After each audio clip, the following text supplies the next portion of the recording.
Alright, this is part 3 of what if Deku was skilled. So, let's just get into it. It's nighttime, Deku is out patrolling, vigilante. Got the guns on his suit. This time what he's sporting is pistol, that when you think, and a submachine gun. A P90, yeah, that's good. No, that's the submachine gun he has. And Deku just jump from rooftop to rooftop with his spring boots, just running around. And then Deku sees Mr. Aizawa, or Eraserhead, and Eraserhead sees Deku, so they engage in combat, fighting. Eraserhead has more experience than Deku. So he does get Deku to the point where he has Deku's hands, and he has him wrapped around with his scarf, and Deku can't make much movements, and Eraserhead has Deku can only put his hands on Eraserhead, but he can't activate his gloves to shock Eraserhead. So what Deku does is he talks to Eraserhead. He says, I'm going to show you something special that I learned. As he puts his hand on, Eraserhead's chest, as I was wondering what's happening, what he's finna do, and then he hears Deku breathe in, and sees Deku, basically shift his muscles, or his legs, and, arms. He shifted his legs towards, Aizawa, and he moved his arm, and then all Aizawa saw was he was, going away from Deku real slowly. And then he couldn't breathe for a second. But then he caught his breath. But Deku had already left. So what Deku did is he basically breathed in, used the rotation of his muscles and the rotation of his arm to create a very powerful blow in the side of his palm to basically blow Aizawa back.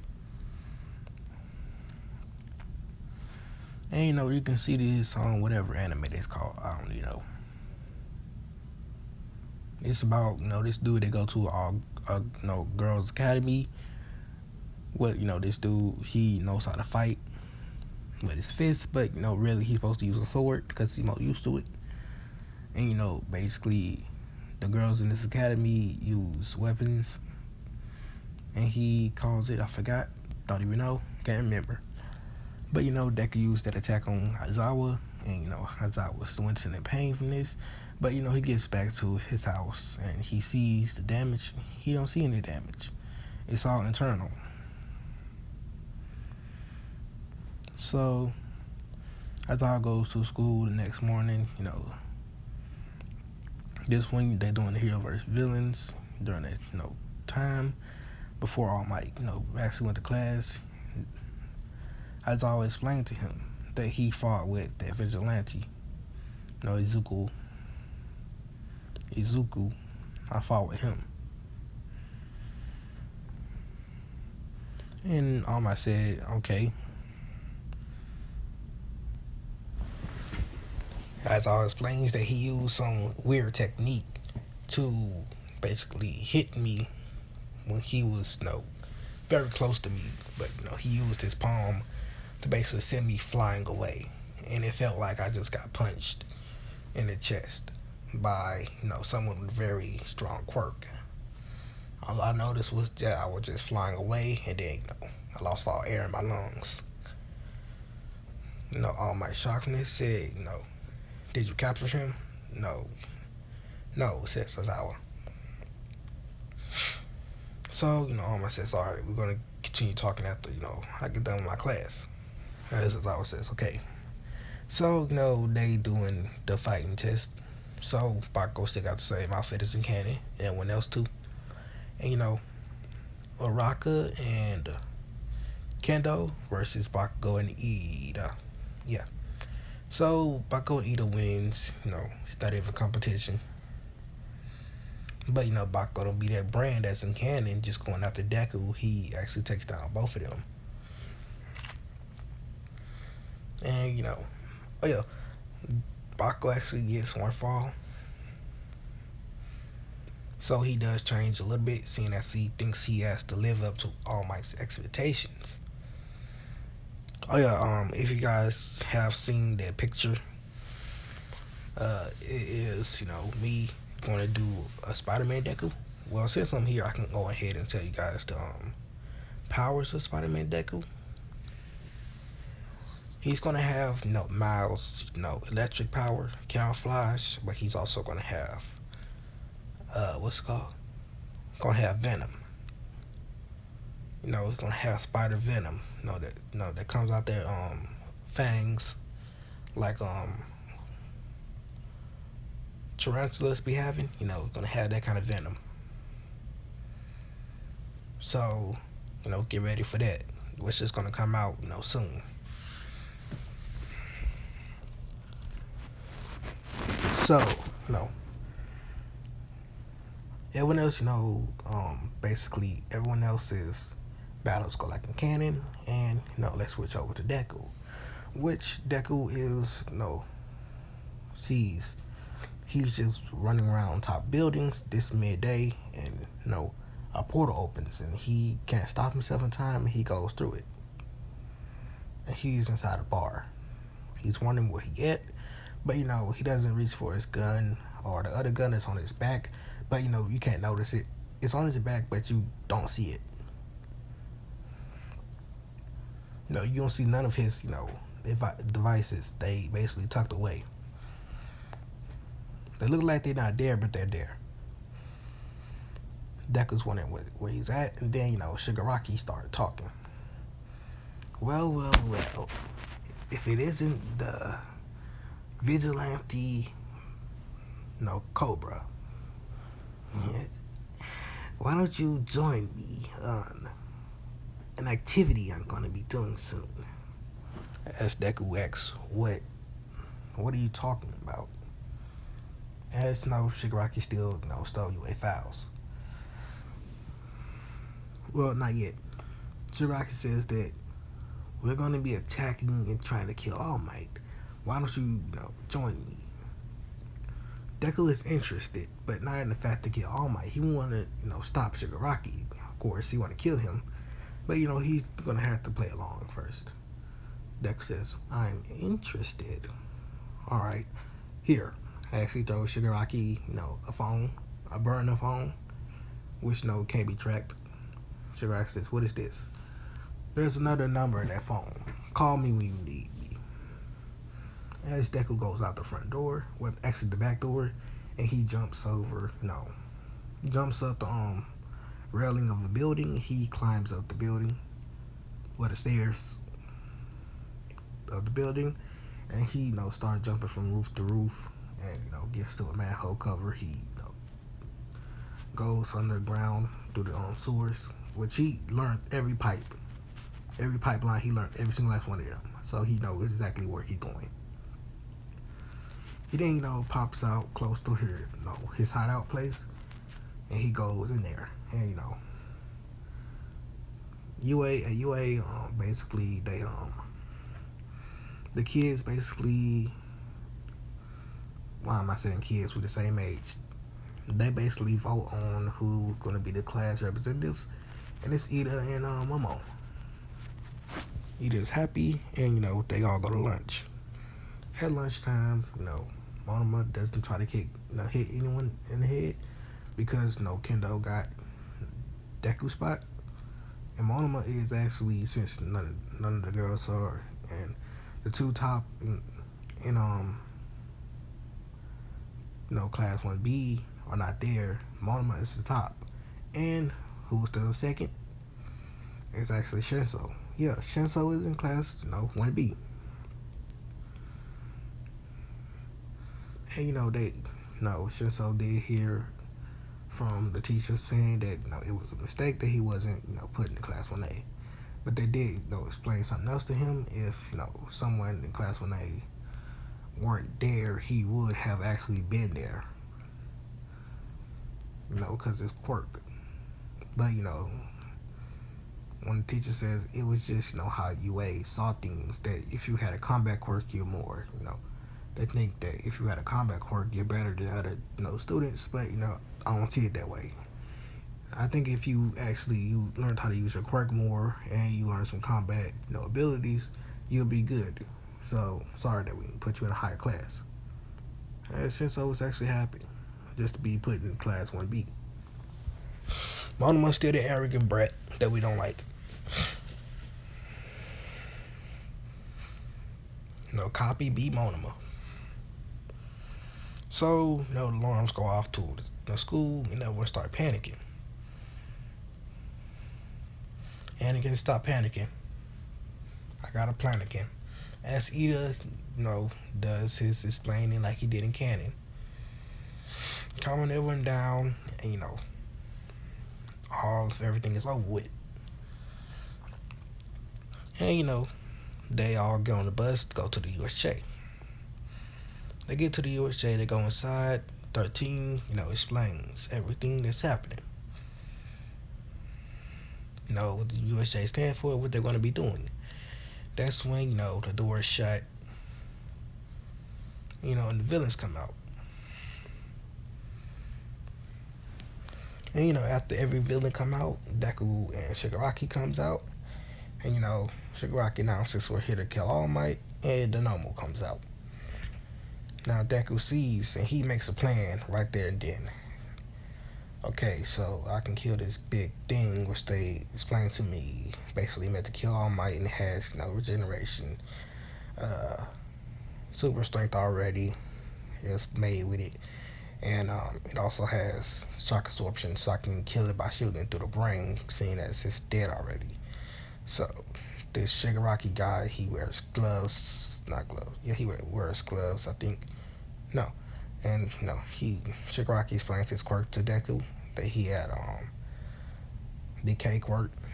The Shigaraki guy has a decay quirk, and the other guy has a portal quirk, which I won't be able to touch him. The rest of these villains are just nonchalant villains that I can take down easily. So maybe I should enact my plan in a couple of seconds. I have an idea. As he pulls out a flashbang, but Shigaraki doesn't notice. As Deku starts counting from 5, out loud, but it's quietly. 5, 4, 3, 2, 1. As he pulls up the flashbang, he throws it and he covers his ears and his eyes. And then everyone hears a loud bang. Shigaraki's blinded and kind of deaf right now, and so is Kirigiri and the rest of the villains. Deku then rushes to the Nomu, pulls out his pistol, shoots it right through the brain, killing it instantly. Shoots at Shigaraki, hitting him in the knee, hitting the leg, and the torso. A couple of shots into his body. Then shoots at Kirigiri. The bullets just go through him since his body made of portals. Kirigiri thinking that he need to get Shigaraki out of there now, as he teleports Shigaraki and him away. Deku then pulls out the P90 on his back that he kept for this situation, and he started mowing down villains, mowing them down. Reloading, putting using his pistols and killing people with knife, everything he has in his arsenal. When everything's done, you just see a bloody Deku. He then goes to the other areas and he kills villains in that areas too. And as I was shocked for now, basically, that's why he isn't moving or doing anything other than kids. They're throwing up because it's the first time seeing somebody die. And Deku is sitting, standing in front of the water area as they all see him, covered in blood. His suit that was first green and black is now red.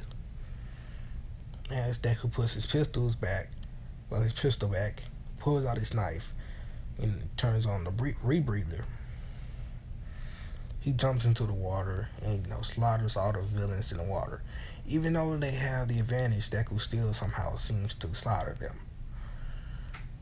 Deku then comes up, takes off his rebreather. He talks to Aizawa. He says, "Well, what's his name? Eraserhead. Yeah, well, Eraserhead. Seems that I've saved your life. Well, I was trying to kill them anyway, so doesn't matter." As Baka says, "You nerd, what are you doing here?" As Deku looks and says, Bakugo, long time no see. How have you been? Oh yes, how has Mitsuki been? And some of the class, when they thinking that Bakugo knows the vigilante known as Cobra. Nerd. Since you're here, I might as well tell you. Your mother has came back from America. Deku says, "Mother? I don't even know my mother." "Exactly. I ain't know her too until she told us, that she was your mother." I can't speak. Deku says, "Whatever. I'll come visit her one day." As he puts the rebreather on, he dives back into the water. He goes down. He finds a drainage pipe, and he opens it, and he goes into it. He swims through out of it. He closes it, back for not all the water come out. So, he just, goes through the water and he comes out somewhere and he gets back to his hideout. So Deku figures, out that his mother is back in town. He wants to see her. He asks why she wasn't in his life, and asks other questions. So what Deku does, he makes preparations in case heroes came. So he had his car come up behind the house, and he went inside. Now heroes did stage, and the cops did too, as I was explaining to them. And while everyone else was still at the USA, the heroes came and they opened the doors for everyone else. And they, as I was explaining the situation, as I was 13, that the vigilante came here and he basically killed everyone here. And then he escaped. Deku, during this time, Deku actually went to Inko's house, broke in, sat on the couch, and Inko then, came in, and she saw, Deku with his mask off, looking at her, saying, "So you're my mom." So Inko rushes and hugs Deku. Deku don't know what this is, don't know why she's hugging him, and she explains that she missed him so much, that she wished she was here. She wished that, she didn't have to be in America, that she didn't know that she wasn't in a coma. She's so sorry, she's sorry, Deku says, "So that's what happened," with a, expressionless face. He then smiles and says, "Don't worry about it. I know you loved me all this time. You just wasn't here to express that love. And, I'm sorry, Mom." Why is everybody posting? As Inko just keeps hugging Deku and crying. Deku, didn't get a ring on his phone, saying, showing that the cops are close. He put a camera out front of the door so he see it. He says, "Well, Mom, I have to leave. Thanks. Goodbye." As Deku hugs Inko for the last time, he walks to the back door to the apartment. Inko says, "Goodbye, son." As the police bust in, they see Deku walking to the back door. It says, they go back there, and they see Deku open it, and Deku jump from the balcony. Now it wasn't that high up, so Deku would they couldn't do it too. They're perfectly fine, but they won't do it because they have too much gear on. They have too much gear on, and it would be hard for them to do it. But they see Deku drop down into a car. He then presses the button, and the car basically starts, and he backs up, and then presses another button. They don't see it. He presses another button, and the car turns, from its black color without the police bar and anything else. The police bar and the light bar. He taps the button, and it just sees that certain parts of the car, has text come out, and the stickers, and the light bar comes up, and a RAM bar that comes out. They wondering how that happened, and it looks just like a police car, but all black, which they do have them, so it wouldn't be suspicious. Suspicious. Deku starts driving. They were like, dang it, we lost him. They say, ma'am, are you okay? And she says, I'm fine. As they do take her down to the station for questioning. As they did ask her, what is your relationship with the vigilante? And she explained that she is his mother. And they explained that she know where he's at, know how to get in contact with him, anything. She says no. She says this is actually her second time actually seeing him ever since she got to a coma. And she had to leave him here as she had went to America for treatment. And they said, okay. They can see that Inko isn't lying. They hooked her on the lie detector test, and she wasn't lying. So they release her. They aren't gonna try anything stupid like controlling Inko to get to Deku. And, villains don't even know that Deku and Inko are related. So they ain't gonna try to exploit that. Yeah, where Shigaraki, Shigaraki and Kurogiri get back, and they take Shigaraki to the doctor. The doctor gets all the bullets out of Shigaraki, and Shigaraki's put into a temporary coma, as you could say. For his injuries to heal, and him to be okay. Which this did make All For One a little bit angry that the vigilante would do such a thing, and that he can't capture him or find him, even though he got his hands in all of the underground, but he can't find one simple person.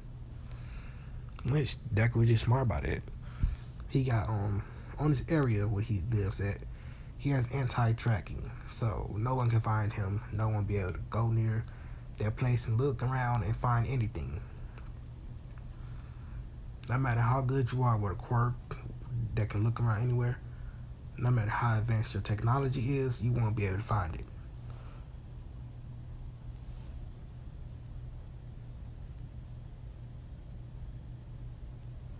Somebody watching a YouTube video, but I don't know what it is. One of my sisters, I guess. Yep.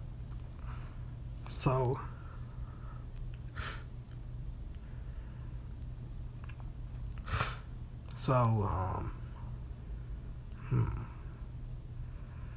yeah, Class 1A does ask Bakugo how he knows, the hero killer.